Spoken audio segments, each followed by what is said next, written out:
And but I will give now to the mic to Vera, and she will also share her story.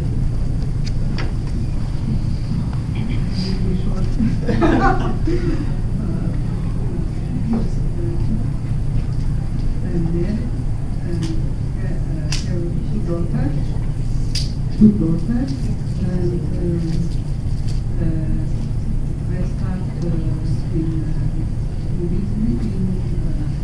business and one production company, and I was production company for hydromechanical equipment, crane and so on, and was in 66 countries in the world, and also I also started business in many countries. And then I was also in banking and make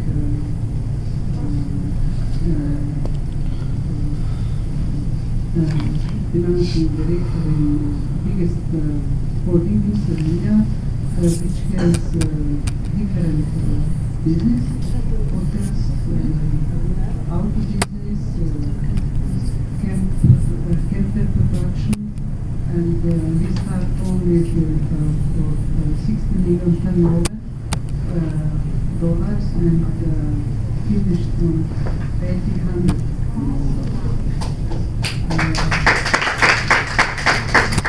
I always work with men and have any problem with my career.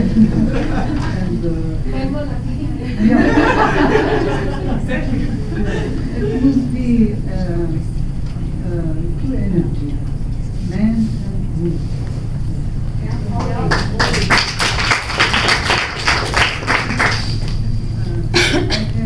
have also two daughters, and one has also two daughters, one has three daughters. You look very young. You don't look like And I'm old, 66.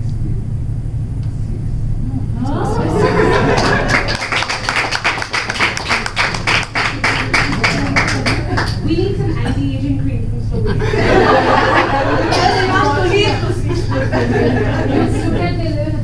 I know you have our genetic. And in life, what I work, I work with love. It is very important. I'm finished.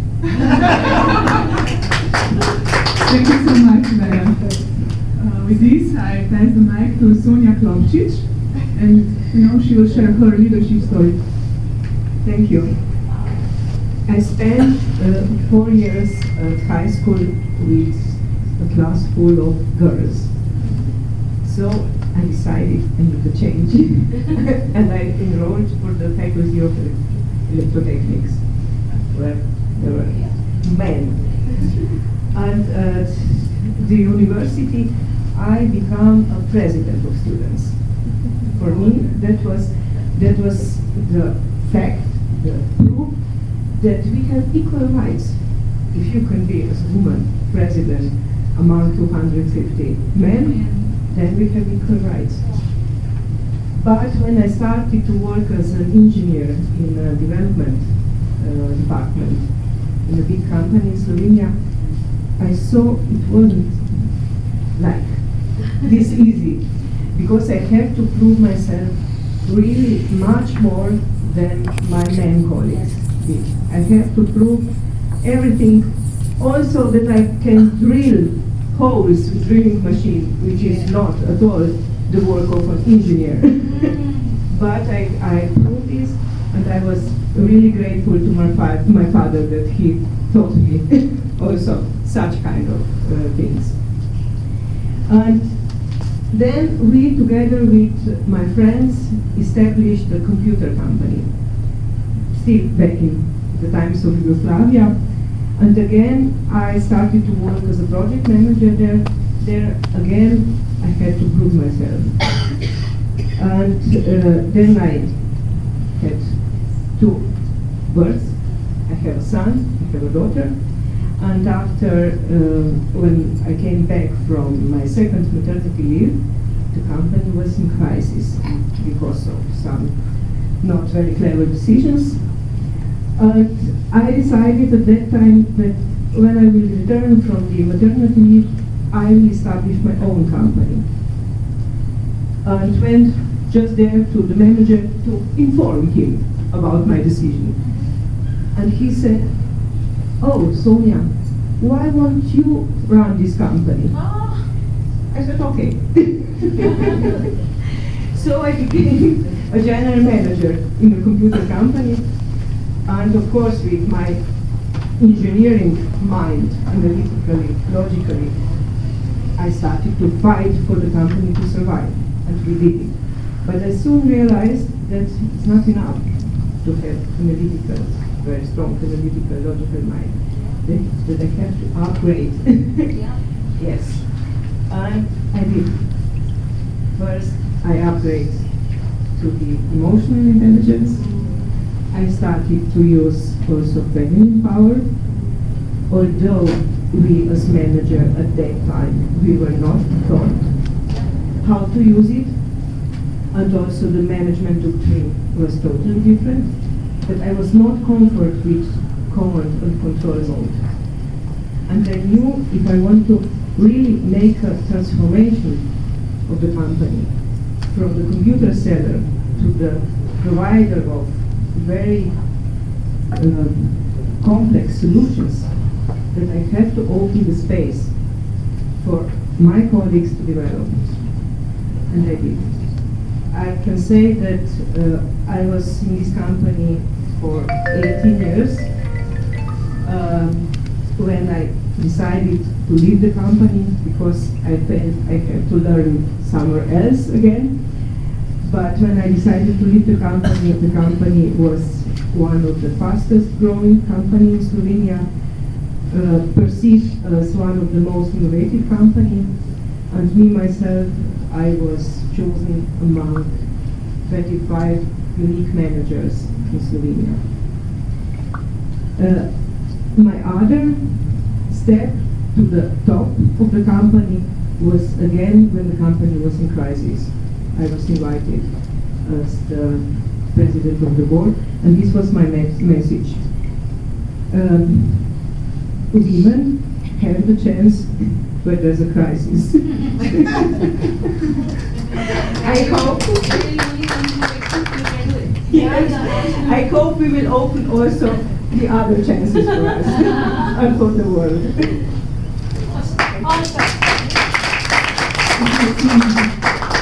And another IT woman, she will share her story, Bojana. So thank you. My name is Bojana. Like they said, I'm also coming from IT industry, and I really have a privilege to be born in such a beautiful country. And not only in the country, also in the family that was very supportive. And I'm married with I have a very supportive man. And I'm working in the company which was only men when I come. So I'm the first woman in our company, and they all support me. But when I was going around to show our clients our products, they always ask, "Okay, and when is this man coming to show us?" Yeah, you have to fight more, but I really had a privilege also to have 3 kids. And like you heard, we have maternity leave for 1 year, and the job was waiting for me. And I can study for free, so you can study for free in Slovenia. This is also a privilege that I heard that you don't have all in all countries. So you really can decide what is your passion, what's in your side, and deliver that. So country supports you, and also the people support you. So I'm very proud to be part of this collaborative team and to be a citizen in our country. So thank you. Thank you, Bojana. And now on to Jana. Hello everybody. My name is Jana.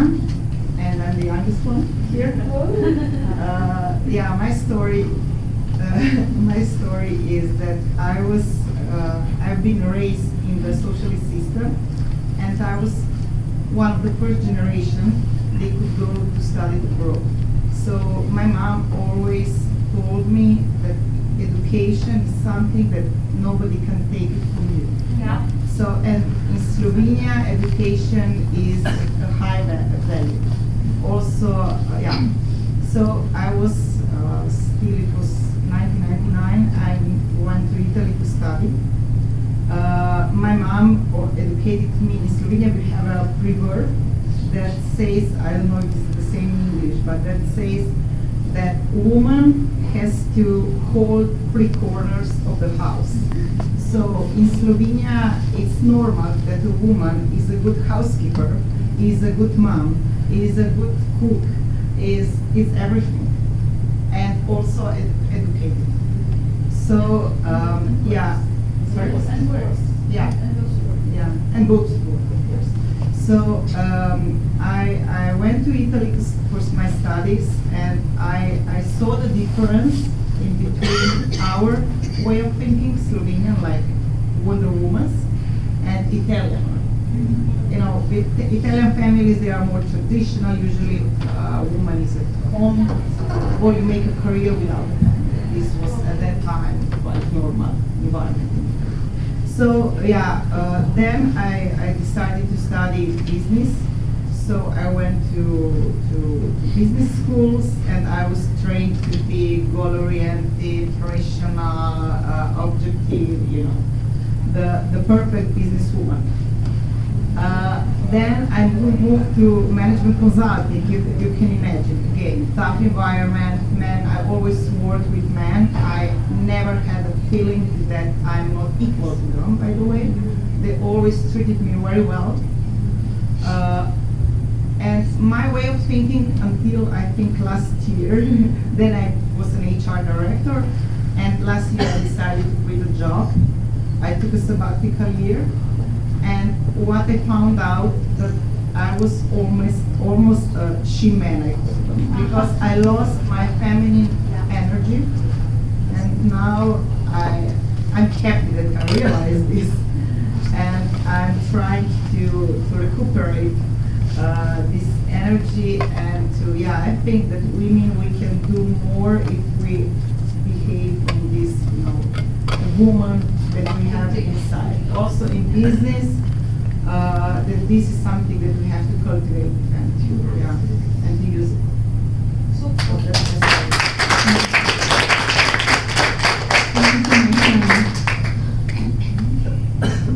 I use my minutes, so now we can teach you how to dance polka if you want. I will just before that, I will just before we teach you how to dance polka, we will also open the space for your questions. But I can just conclude because Jana opened her story with authentic feminine energy.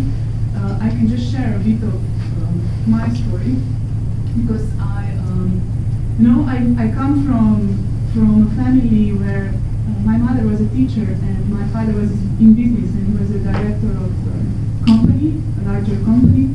And my mother was very soft, you know, she had this feminine energy. And I had this chance to actually develop it also within me. And I loved art. I was a dancer for 16 years in contemporary dance. And I was really good at it because I felt I can be all of myself on the stage. And suddenly I realized that life needs to be my stage, so I need to bring all this authenticity that I felt on the stage also in my work and my life. And I was then studying social sciences, communications, marketing and marketing communications, and went to job. And I was head of telesales in one bigger media company and assistant of marketing manager. And I always collaborated really well with men. I have to say they really respected me and I felt really great support. And I even felt that I collaborate better with men than with women. Sometimes I felt there is so much more competition among women. And I felt there needs to be a change here. And what happened for me was, at some point I decided to go on my own and start my own company and my own business. And I went on my own as a solo entrepreneur and started to bring these things into the business world in another way. And it was a long journey, more than 10 years now. And it was leveled up, you know. I learned also how to do it. I was so much, I needed on my own, I needed to develop so much more creativeness. I needed to tap into my deepest wisdom, so I would know how to listen to my intuition and trust it, and how to dance among business world. And yeah, that for me was a journey. It was a learning, but it was also very good for developing these family qualities. And then the biggest, I would say, shifting point in my life was 5 years ago when my mother passed away, because she was ill, and it was 1 year I was working with her really, I would say, like every day we would talk. She would share her deepest things and story. And we didn't have chance before, but this time it was very vulnerable time. And she said to me, Andreja, you need to work with women. And after she passed away, I realized that this is my mission. And you know, when you realize this, life brings you. Life brings you everything. And I needed to start the journey on bringing back this feminine, authentic feminine quality into life. And this is not something on the surface, it's a very big thing. And it's very, it is also a responsibility. So I know that I carry this. I now hold also the mentoring program. I design programs for women, hosting retreats and programs like this. And yes, I am here with all these amazing women and also share this here, which is amazing also for Slovenia, and try to connect us all together, because I feel, and this is also an honor for me, that we can collaborate together. We can join our authentic voices and do much more together than only each one of us should do. And so, yes, let's do this together.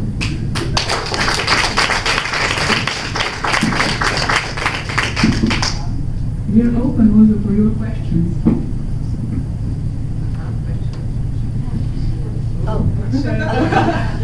I just have one question.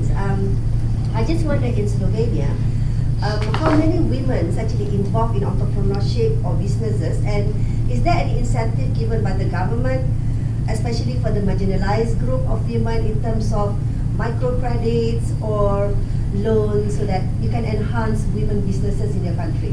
Like, for example, in Malaysia, I haven't introduced myself. I'm from Malaysia.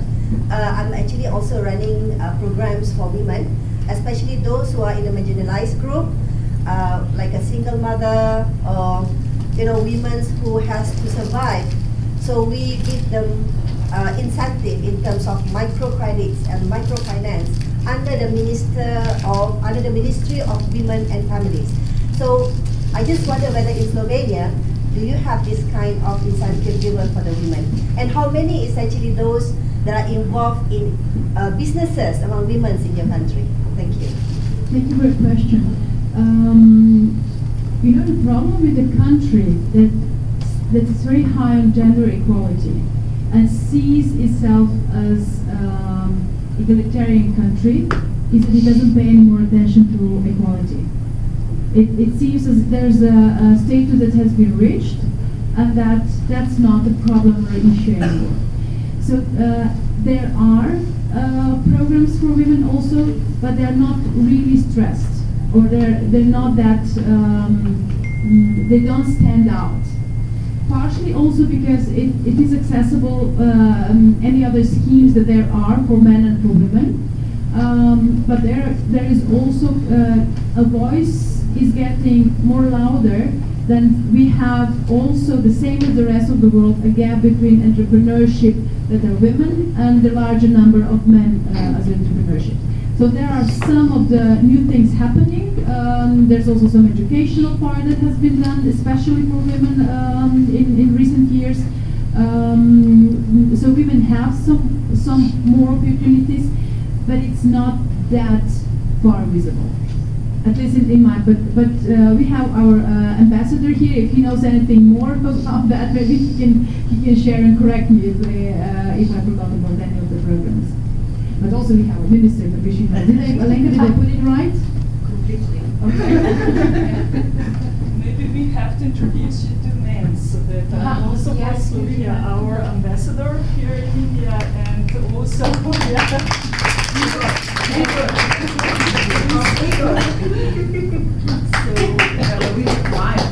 and Maya, so also from our embassy in India, so it's bigger. Sorry. It's another man. Good afternoon. I'd like first to congratulate my colleague and friend ambassador, with whom we celebrated the National Day yesterday, so congratulations to you and to the entire country of Slovenia, which got the law inside the name, and this is very important. I have just one question. That system of 1 year leave, maternity leave, was it there with Yugoslavia or it comes with But it was not for the whole time. It also had to develop. Women had to fight to get to 1 year. Okay. But then we had to fight not to push it to 3 years, which was a Christian party trying to do it in the 90s. And the women fought against that because that would really put us out of the workforce. Thank you. This was my question. Thank you.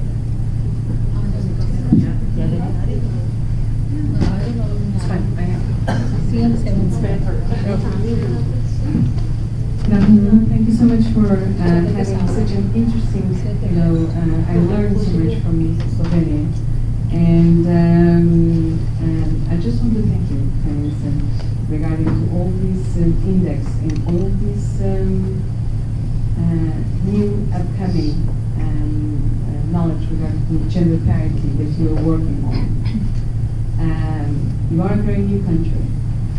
Some of us that we seated here, I'm from Portugal by the way. My name is Ms Alenka, and I'm the chair for Portugal. And as you know, we go far, far back. And we do have a history that was somehow, somewhere dropped in the system, that actually women are not that allowed to have the same rights and the same leaves, for example. Okay? We are learning, we are getting there, and I believe that we, like most of us, we are here together, and most of us, as women and men, together, we are looking to grow together. We are looking to learn the mistakes, we are taking lessons, and we are looking to the future. Now, one of the questions that I have for the Prime Minister is that regarding to the country itself, when you go abroad and you talk about gender parity, where do you think that the answers are? Political, economically, social, or just by entrance, which means because you are a new country and it's very, very easy to draw a new history to become. Thank you. Sorry. Thank you for the question. For us, we also have a history, but luckily for women, a history that treated us much better than the history treated Portuguese women. So we did not enter in this field with, let's say, a negative space. Entered with a lot of freedoms, a lot of what the whole of Yugoslavia or the women from the former Yugoslavia really fighted for already. So we started with on a very, very good basis. But what I am proud and happy is that we were able in the 25 years increase in all spaces with not just gender balance, but as it's you also have some negative things and aspects when you start a country, and my feeling and the way how I see it is that you are like a child that has to grow up. You do your first, first you learn how to walk, you learn how to speak, you learn how to do everything, but then you also learn on your mistakes. And we did quite a lot of mistakes as well. But once you, as a human being, and your status, you have to make a decision on what your adult life would look like. And this is where we stand right now as a country, because each country needs to find and decide on its future. And the most important thing is that it's not just about an elite that decides and makes decisions, but it is a whole society process that brings the wishes of the, let's say, almost all stakeholders, or everybody invited, or whoever wanted to participate, together. And this is what we did. This is what we were doing for the last year and a half. We decided first together with the population on men and women on what the vision of Slovenia would be. And based on that, now we're trying to translate that into a long-term strategy. And this is what I'm saying that the future is going to be all about. But it's not easy.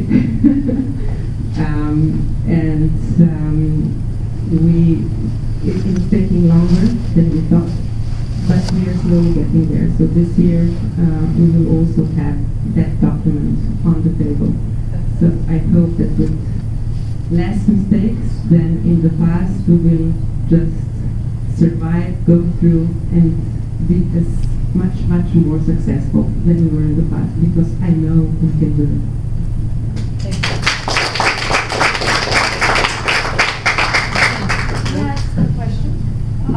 What's the population of Slovenia? 2 million people. Less than Delhi. It's less than Delhi, you know. So I guess We practically know the name of every Slovenian. wow.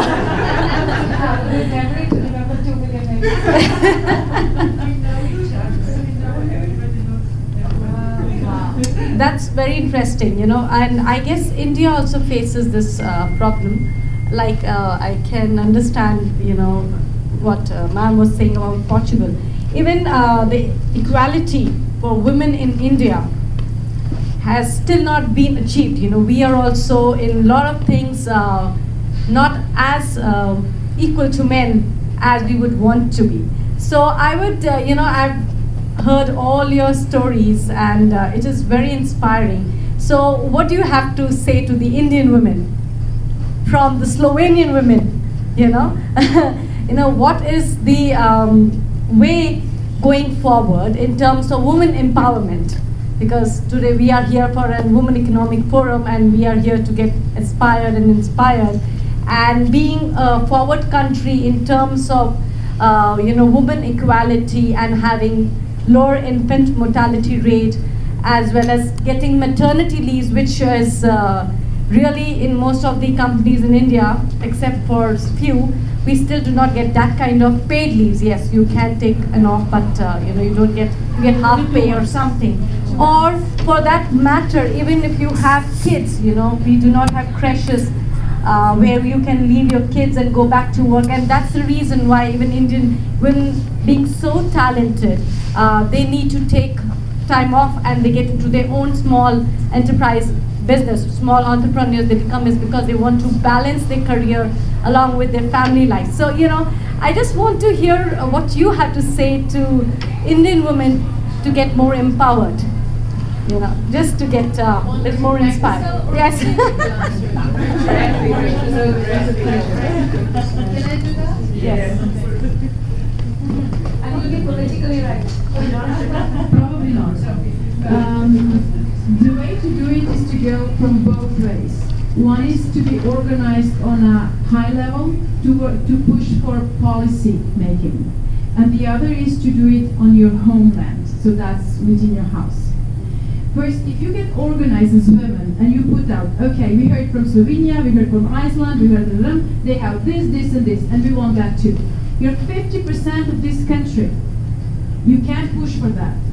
But when you start and you develop what you want, usually they will say, and they are usually the men who are in the position, but you go and at your home, you say, I will stop cooking, we will sleep separately, and we will do this and this and this until we get that.